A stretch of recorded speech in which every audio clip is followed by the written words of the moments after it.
Hello बच्चों, मैं सुशील कुमार स्वागत करता हूं आपका अपनी इस प्यारे से चैनल अपनी पाठशाला में। और आज के इस वीडियो में हम लोग अपने नए चैप्टर इनइक्वलिटीज़ को स्टार्ट कर रहे हैं। ये बहुत ही इम्पोर्टेंट चैप्टर है। आप क्लास 12th के कुछ चैप्टर्स को देखोगे कि ये पूरी तरीके से इस इनइक्वलिटीज़ टॉपिक पर डिपेंडेंट है। और साथ में ही जब हम लोग फंक्शन में रेंज और डोमेन निकालना सीखेंगे तो वहाँ पर भी इसका बहुत ज़्यादा यूज़ है। ठीक है, तो चलिए बिना किसी टाइम को वेस्ट करते हुए हम लोग अपने इस टॉपिक को स्टार्ट करते हैं। तो सबसे पहले हम लोग यहाँ पर डेफिनेशन देखेंगे। तो इनइक्वलिटीज़ का डेफिनेशन क्या है? तो इनइक्वलिटीज़ को हम लोग डिफाइन करते हैं the relationship between two values और expressions that are not equal is called inequalities। ठीक है, दो नंबर्स ले लीजिए, दो वैल्यूज ले लीजिए या एक्सप्रेशन ले लो, जहां पर उनको बोला जाए वो किसी वैल्यू या किसी अदर एक्सप्रेशंस के इक्वल नहीं है, तो वैसे रिलेशन को हम लोग इनइक्वलिटीज बोलते हैं। ठीक है, ऐसे अगर हम लोग बात करें कि हम बोले a is not equal to b, तो हम लोग ऐसा लिख सकते हैं a is not equal to B, लेकिन इसके बीच में कोई रिलेशन इस्टेब्लिश नहीं हो रहा है। हमें रिलेशन के लिए बात करना पड़ेगा कि a ग्रेटर देन b है या a लेस देन b है या a greater than equal to b है या a less than equal to b है। तो हमें ये बताना पड़ेगा। रिलेशन का मतलब होता है उनके बीच में जो रिलेशन है उसको आप डिफाइन करो, वो कैसे आपस में रिलेटेड है। तो हम ये रिलेशन डिफाइन कर रहे हैं कि a जो है वो b से ग्रेटर है, a जो है वो b से छोटा है, a b से बड़ा भी है और बराबर भी है, a b से छोटा है और बराबर भी है। तो इस टाइप का जो एक्सप्रेशन रहेगा, ठीक है, इसे ही हम लोग इनइक्वलिटीज बोलते हैं। ठीक है, इनइक्वलिटीज में हम लोग नॉट इक्वल टू का यूज नहीं करेंगे, या तो हम लोग ग्रेटर देन सिंबल का यूज करेंगे, लेस देन सिंबल का यूज करेंगे, greater than equal to symbol का यूज करेंगे या less than equal to symbol का यूज करेंगे। ठीक है, ऐसे हमारे पास यहाँ कोई वैल्यूज के जगह, नंबर्स के जगह एक्सप्रेशन भी हो सकते हैं। जैसे fx is greater than equal to 0 बोल दें, तो ये हमारा एक मैथमेटिकल एक्सप्रेशन है और ये हमारा इनइक्वलिटी का सिंबल है, तो ये ओवरऑल इनइक्वलिटीज कहलाएगा। ठीक है, सिमिलरली आपका फंक्शन हो सकता है वो ग्रेटर देन 0 हो या लेस देन 0 हो, तो ये भी हमारे इनइक्वलिटी में काउंट होगा। ठीक है, तो इनइक्वलिटीज के बारे में तो हम लोग समझ गए कि इसका डेफिनेशन क्या होता है। तो डेफिनेशन के बाद चलिए हम लोग कुछ इसके प्रॉपर्टीज को देख लेते हैं। तो एलिमेंट्री प्रॉपर्टीज ऑफ इनइक्वलिटीज, तो इनइक्वलिटीज के कुछ प्रॉपर्टी को हम लोग यहाँ पर देखने वाले हैं, कलेक्ट करने वाले हैं। Property number 1, if a is greater than b is given inequality. अगर हमारे पास एक इनइक्वलिटी गिवन है, देन आप दोनों तरफ सेम वैल्यू से ऐड करिए या दोनों तरफ सेम वैल्यू से सब्ट्रैक्ट करिए, इनइक्वलिटी अपने साइन को मेंटेन रखेगा। मतलब अगर यहाँ पर a is greater than b लिखा हुआ है तो यहाँ पर भी वो ग्रेटर देन का symbol as it is maintain रखेगा। ठीक है, फर्दर प्रॉपर्टी नंबर 2, अगर हमारे पास दो इनइक्वलिटीज गिवन है, a is greater than b and c is greater then d, ये दो इनइक्वलिटीज गिवन है, तो यहाँ पर अगर आप कोरस्पॉन्डिंग साइड्स को ऐड करोगे, मतलब LHS को ऐड करोगे इन दोनों इनइक्वलिटीज के और RHS को ऐड करेंगे, तो इनइक्वलिटी का symbol as it is maintain रखेगा। ठीक है, एंड अगर आप फर्स्ट वाले इनइक्वलिटी के LHS को सेकेंड वाले इनइक्वलिटी के RHS से सब्ट्रैक्ट करो, सब्ट्रैक्शन में अपोजिट कर देना है, फर्स्ट वाले का LHS तो सेकेंड वाले का RHS, सिमिलरली फर्स्ट वाले का RHS तो सेकेंड वाले का LHS, तो यहाँ पर वापस से इनइक्वलिटी का sign as it is maintain रखेगा। एग्जाम्पल हम लोग ले लेते हैं यहाँ पे, लेट करिए 7 is greater then 5 and second one is 4 is greater then 2। ये दो इनइक्वलिटीज़ हम लोग ले लेते हैं, या 4 इज़ ग्रेटर देन 3 कर लीजिए। ठीक है, ये दो इनइक्वलिटीज़ हैं।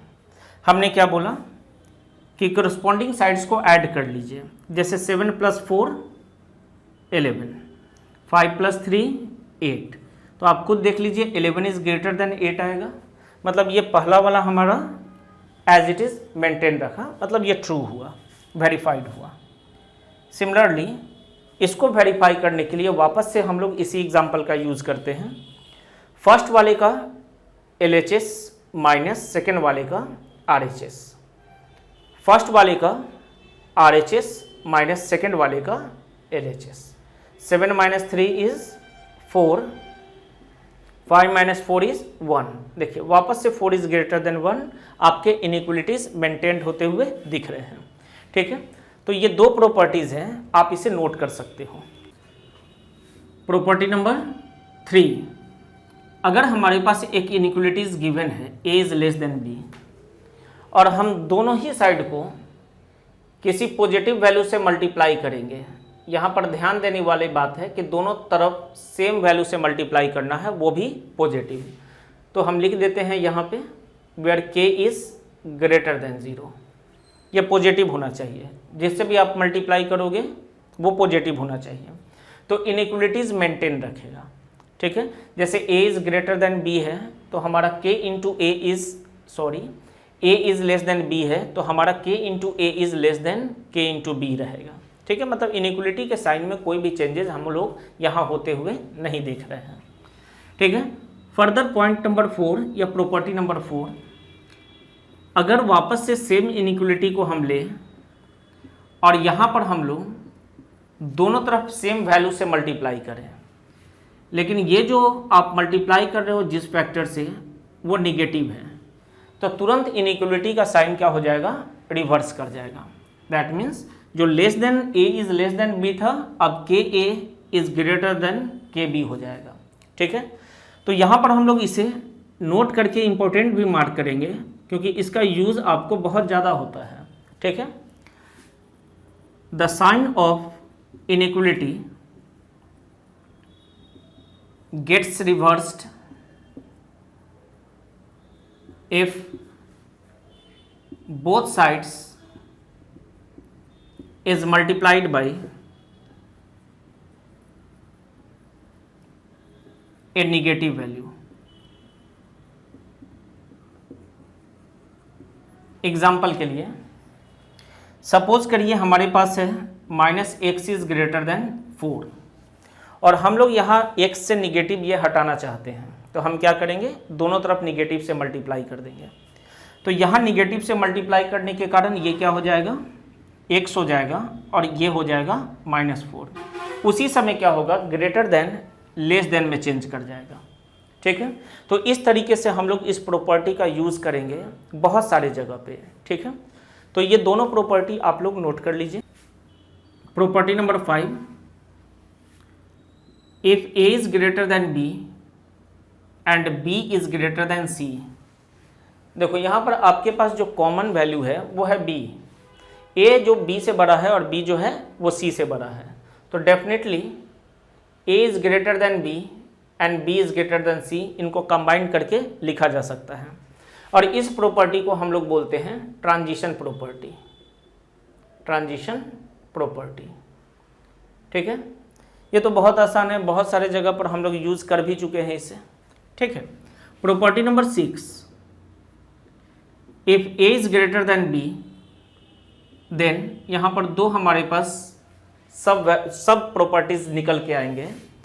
जैसे इनके पावर को आप लोग इस्टेब्लिश, इनके पास कुछ पावर को इस्टेब्लिश करिए दोनों पे, और सेम पावर होना चाहिए, मतलब हम स्क्वायर कर सकते हैं दोनों, क्यूब कर सकते हैं दोनों को, मतलब सेम पावर इस्टेब्लिश करना है। तो यहाँ पर आपका इनइक्वलिटी का साइन क्या होगा, मेंटेन रखेगा। कब, तब जब ये पावर आपका पॉजिटिव रहेगा।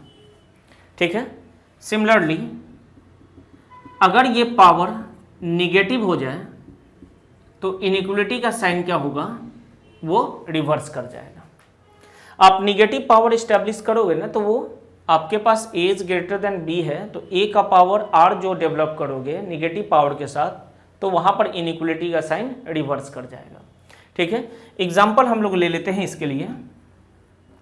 जैसे 3 इज ग्रेटर देन 2, तो पॉजिटिव पावर आप बैठाते चले जाओ, जैसे हम स्क्वायर कर देते हैं।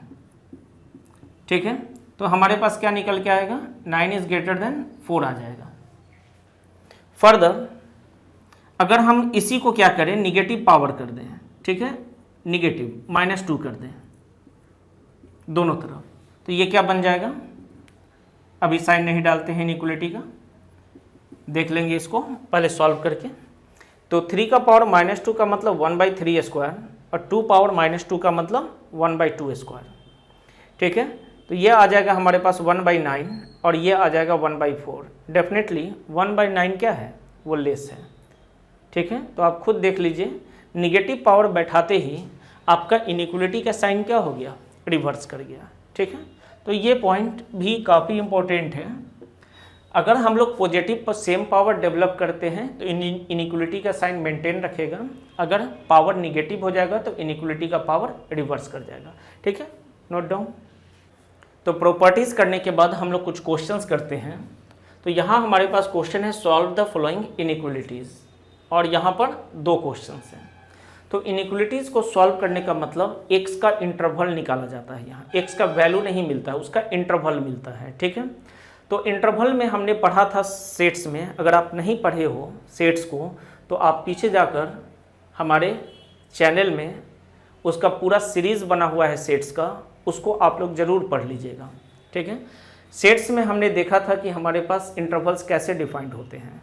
इंटरवल में हमारे पास था close interval, open interval, semi close और सेमी ओपन। ठीक है, और वो रिप्रेजेंट कैसे किए जाते हैं। तो जो भी आंसर हमारे पास इनइक्वलिटी में मिलेगा तो उन्हीं तरीके से मिलेगा जो कि हमने सेट्स में पढ़ा है, या तो क्लोज इंटरवल मिलेगा या ओपन इंटरवल में हम लोग रिप्रेजेंट करेंगे, या सेमी ओपन या सेमी क्लोज में रिप्रेजेंट करेंगे। चलिए देखते हैं। जैसे फर्स्ट का सॉल्यूशन हम लोग यहाँ करते हैं, तो 3x इज ग्रेटर देन 18 है। तो हमने प्रॉपर्टी में पढ़ा है कि दोनों तरफ अगर सेम वैल्यू से आप मल्टीप्लाई करो पॉजिटिव वैल्यू से तो इनइक्वलिटी का साइन अनचेंज होता है। तो हम 1/3 से दोनों तरफ मल्टीप्लाई कर देते हैं, वो पॉजिटिव भी है। तो ये x हो जाएगा और ये क्या हो जाएगा, 18/3 दैट इज 6 हो जाएगा। तो क्या मिला हमारे पास, यहाँ मिल गया हमारे पास x इज ग्रेटर देन 6। ठीक है, अब x इज ग्रेटर देन 6 का क्या मतलब हुआ, 6 से ज़्यादा, यहाँ इक्वल टू का साइन नहीं है, मतलब ओनली ग्रेटर देन 6 हम लोग कंसिडर करेंगे, 6 से ज़्यादा। तो 6 से ज़्यादा कहाँ तक, तो 6 के बाद आप ग्रेटर कहाँ तक जा सकते हो, तो इन्फिनिटी तक जा सकते हो। ठीक है, तो इसको हम लोग ऐसे भी लिखते हैं कि x is greater then 6 and less than infinity. Infinity में कभी भी इक्वल टू का साइन नहीं लगाया जाता है। ठीक है, तो हम लोग x का वैल्यू 6 से बड़ा और कहाँ तक जा रहे हैं, तो इन्फिनिटी तक जा रहे हैं। इसे अगर हम लोग सेमी ओपन या सेमी क्लोज ब्रैकेट से रिप्रेजेंट करें तो इक्वल टू का साइन कहीं नहीं रहने के कारण हम लोग इस ब्रेसेस का यूज़ करेंगे। छोटे वाले वैल्यू को इधर लिखना है और कॉमा करके बड़े वाले वैल्यू को इधर लिखना है। तो इस तरीके से हमारा x element of 6, infinity defined होगा।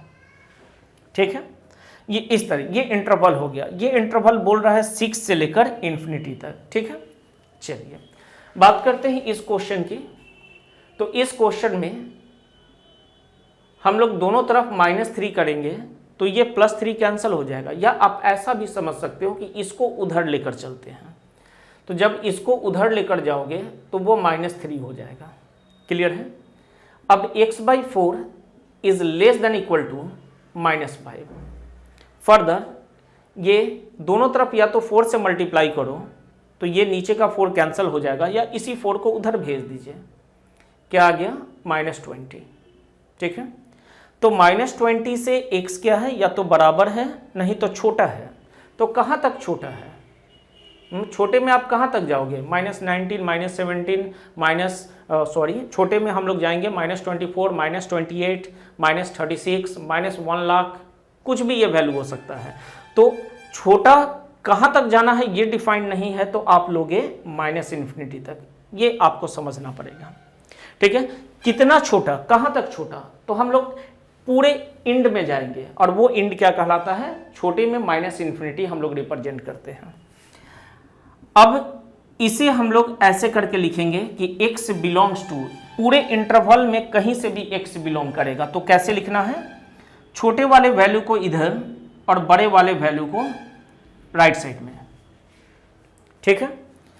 अब ये तो इक्वल टू नहीं है, इसलिए ओपन ब्रैकेट डालेंगे, और यहां इक्वल टू -20 में इक्वल टू का साइन है, इसलिए इस साइड हम लोग क्लोज ब्रैकेट डालेंगे। ये हमारा आंसर हो गया, ठीक है। तो ये दो क्वेश्चन है जो कि बहुत बेसिक क्वेश्चन है। आपको अगर ये चीज में दिक्कत है तो आप जाकर सेट थ्योरी में ओपन क्लोज, सेमी ओपन या सेमी क्लोज को आप पढ़ सकते हो, ठीक है। चलिए अगले क्वेश्चन की तरफ चलते हैं। तो यहाँ पर भी हमारे पास दो क्वेश्चंस हैं, लेकिन यहाँ पर आप देखोगे तो कंबाइंडली दो इनइक्वलिटीज़ यूज़ किए गए हैं, और इस क्वेश्चन में हमारे पास दो इनइक्वलिटीज़ एक साथ साइमल्टेनियसली हमें कंसीडर करके चलने हैं, ठीक है। तो x का वैल्यू यहाँ पर ऐसा ढूंढना है ताकि वो दोनों सेटिस्फाई हो जाए, x का इंटरवल ऐसा ढूंढना है ताकि ये भी सेटिस्फाई हो और ये भी सेटिस्फाई हो, मतलब कॉमन रीजन यहाँ ढूंढेंगे तो दोनों सेटिस्फाई हो जाएगा। सिमिलरली यहाँ पर तो ये कंबाइंड ही है, तो इसे कंबाइंड ही लेकर चलेंगे। x कहाँ है हमारा, तो यहाँ बीच में है, तो यहीं से हम लोग काम स्टार्ट करेंगे, यहीं पर आपको वॉच करते हुए चलना है। यहाँ पर सिर्फ और सिर्फ आपको x का वैल्यू चाहिए, मतलब आपको x अलग कर लेना है। तो चलिए ट्राई करते हैं। सबसे पहले इस डेनोमिनेटर में प्रेजेंट 4 को हमें हटाना पड़ेगा, तो हम लोग तीनों ही जगह पर 4 से मल्टीप्लाई कर देते हैं, ठीक है। 4 से मल्टीप्लाई करने के कारण ये -20 हो जाएगा, मिडिल वाले का 4 कैंसिल हो जाएगा, और 9 × 4 36 हो जाएगा। जो भी काम करना है सबके साथ एक समान करना है। 4 से मल्टीप्लाई किए हैं तो तीनों को 4 से मल्टीप्लाई करना है, ठीक है। फर्दर अब क्या करना है, ये 2 है तो -2 कर देंगे तीनों के साथ, तो ये -22 हो जाएगा। -2 करेंगे तो ये 2 कैंसिल हो जाएगा, और देन हमारे पास यहाँ -2 करेंगे तो 34 हो जाएगा। हर जगह -2 कर लेना है ताकि ये 2 कैंसिल हो जाए। देखो अब थोड़ा आसान हो रहा है। अब क्या करना है कि यहाँ पर -3 से या -1/3 से मल्टीप्लाई करना है, ठीक है, ताकि ये -3 कैंसिल हो जाए। हम लोग क्या कर रहे हैं, यहाँ पे हम लोग -1/3 से मल्टीप्लाई कर रहे हैं, ठीक है। अगले स्टेप में करेंगे तो एक निगेटिव वैल्यू से मल्टीप्लाई कर रहे हैं। हमें क्या करना है कि -1/3 यहाँ मल्टीप्लाई करना है ताकि सिर्फ x बचे, यहाँ पर भी -1/3 से मल्टीप्लाई करेंगे, और यहाँ पर भी -1/3 से मल्टीप्लाई करेंगे। तो -1/3 ये तो x बचेगा, और ये बचेगा -1/3, सब जगह -1/3 से मल्टीप्लाई कर दिए। लेकिन निगेटिव नंबर से मल्टीप्लाई करने के कारण प्रॉपर्टी क्या बोलता है कि इनइक्वलिटी का साइन रिवर्स कर जाएगा। जो लेस देन इक्वल टू है वो ग्रेटर देन इक्वल टू में चेंज करेगा, यहाँ पर भी less than equal to greater than equal to में चेंज करेगा। तो ये बात आपको ध्यान में रखना है, ठीक है। फर्दर माइनस माइनस प्लस हो गया तो 22/3 greater than equal to x greater than equal to 34 - 34/3, ठीक है। मतलब हमारा x जो है इससे बड़ा है लेकिन इस वैल्यू से छोटा है, तो कैसे रिप्रेजेंट करेंगे हम इसे, x एलिमेंट, ठीक है, दोनों जगह इक्वल टू का साइन है, दोनों जगह इक्वल टू का साइन है, इसलिए आप दोनों साइड में क्लोज ब्रैकेट लोगे। छोटा वैल्यू कौन है, ये वाला, तो छोटे वैल्यू को इधर रखना है, कॉमा करके बड़े वैल्यू को इधर रख देना है। तो ये आपका आंसर हो गया, ठीक है। तो चलिए हम लोग उस क्वेश्चन की तरफ चलते हैं। देखो, जब साइमल्टेनियसली दो इक्वेशंस एक साथ सॉल्व करने के लिए आ जाएगा तो उस समय उन दोनों को आप सेपरेटली सॉल्व करना, लेकिन आंसर जो होगा उनका कॉमन इंटरवल होगा, मतलब उनका इंटरसेक्शन होगा। ये भी हम लोग सेट में पढ़े होंगे कि इंटरसेक्शन कैसे निकालना है। तो फटाफट करते हैं इसे। जैसे यहाँ पर तो हम लोग डायरेक्ट लिख लेंगे कि ये -6 उधर गया तो 10 हो गया। यहाँ पर भी हम लोग लिख लेंगे ये 7 उधर जाएगा तो -7, तो 20 - 7 = 13, ठीक है। इतना तो क्लियर हो गया। साइड चेंज कर लो या प्लस माइनस दोनों तरफ कर लो, दोनों एक ही बात है। 5 से डिवाइड कर लेते हैं दोनों तरफ, तो क्या आ गया 2, और यहाँ क्या आ जाएगा बाबू, यहाँ पर क्या है कि हम लोग निगेटिव से मल्टीप्लाई करेंगे, पॉजिटिव से नहीं, क्योंकि x निगेटिव नहीं रखना है, x का वैल्यू मतलब पॉजिटिव x का वैल्यू चाहिए। तो हम -3 से दोनों तरफ डिवाइड कर लेते हैं। लेकिन निगेटिव से डिवाइड या मल्टीप्लाई करने के कारण डिवीजन भी एक तरह का मल्टीप्लिकेशन ही है, या डिवाइड बोलो चाहे मल्टीप्लाई बोलो, कोई फर्क नहीं पड़ता है। तो -3 से जब हम डिवाइड करेंगे तो इनइक्वलिटी क्या हो गया, गेट्स रिवर्स्ड। तो क्या आ जाएगा, -13/3। ठीक है। अब कॉमन लेने के लिए सबसे बेस्ट तरीका क्या होता है कि नंबर लाइन ड्रॉ कर दीजिए। जैसे इसके लिए इसको हम लोग 1 मान लेते हैं और इसे 2 मान लेते हैं, तो 1 के लिए नंबर लाइन हम लोग ड्रॉ करते हैं। तो ऐसे कर लेना है, इधर इन्फिनिटी डालना है, इधर -इन्फिनिटी। जिस वैल्यू से बड़ा या छोटा दिखा रहा है उस वैल्यू को रिप्रेजेंट कर लेना है। तो लेट हियर इट इज 2। ठीक है। तो 2 से छोटा चाहिए और 2 के बराबर भी चाहिए। तो अगर वैल्यू के बराबर चाहिए तो यहाँ क्या करोगे, एक डार्क सर्कल क्रिएट करोगे और इस साइड आप ऐसे ऐसे करके सेट कर लेना, मतलब ये पूरा इंटरवल हो गया इसका आंसर। सिमिलरली सेकेंड वाले के लिए ठीक इसी के नीचे काम करिएगा, उतने ही बड़े लेंथ के साथ। -13/3, तो ये तो निगेटिव वैल्यू है, मतलब इस साइड रहेगा। ठीक है, छोटा वैल्यू इधर रहता है, तो -13/3 से छोटा, और इसको इंक्लूड भी किया है तो ये पार्ट। ठीक है। अब दोनों में देखो तो कॉमन क्या है, तो कॉमन ये वाला रीजन है, this is the common region. जो कॉमन शेडेड रीजन है वो काफ़ी आसानी से आप पहचान सकते हो। तो यहाँ पर हम आंसर डायरेक्ट क्या लिखेंगे, फ्रॉम 1 and 2। ठीक है, आप यहाँ पर लिख सकते हो, इसको हम इरेज कर लेते हैं। ठीक है, इसका आंसर हम यहाँ लिख लेते हैं, फ्रॉम 1 and 2, 1 और 2 से नंबर लाइन में वॉच कर लिए हैं दोनों को। तो from 1 and 2 the common region is our answer. So X element कहाँ से कहाँ, तो -इन्फिनिटी से -13/3। तो इन्फिनिटी को कभी इंक्लूड किया नहीं जाता है, तो इन्फिनिटी की तरफ ओपन ब्रैकेट और -13/3 पर इक्वल टू का साइन है, इसलिए close bracket. This is our answer. तो आज की इस वीडियो में हम लोगों ने प्रॉपर्टीज से रिलेटेड थिंग्स को देखा है और साथ में इससे रिलेटेड क्वेश्चंस को भी किया है। अगले वीडियो में हम लोग इनइक्वलिटीज़ के स्क्वायरिंग को देखेंगे और साथ में कुछ और भी इम्पोर्टेंट कंसेप्ट्स को देखेंगे। ठीक है, और साइन रूल एक्चुअली देखना है, जहाँ पर हमारे पास पॉलिनोमियल्स पर कुछ पावर्स रहते हैं, फैक्टर्स के फॉर्म में वो रहते हैं। ठीक है, तो वो नेक्स्ट वीडियोज़ का पार्ट रहेगा। तो इस वीडियो में हमने बेसिक प्रॉपर्टीज़ को देखा है, इनइक्वलिटी का डेफिनेशन देखा है, साथ में कुछ क्वेश्चंस भी देखे हैं। ठीक है, तो आज के लिए इतना ही। अगर आपको वीडियो पसंद आया हो तो आप चैनल को सब्सक्राइब करिए, लाइक करिए और शेयर करिए, ताकि बहुत सारे स्टूडेंट को बेनिफिट हो सके। ठीक है, wait for the next video. Thank you.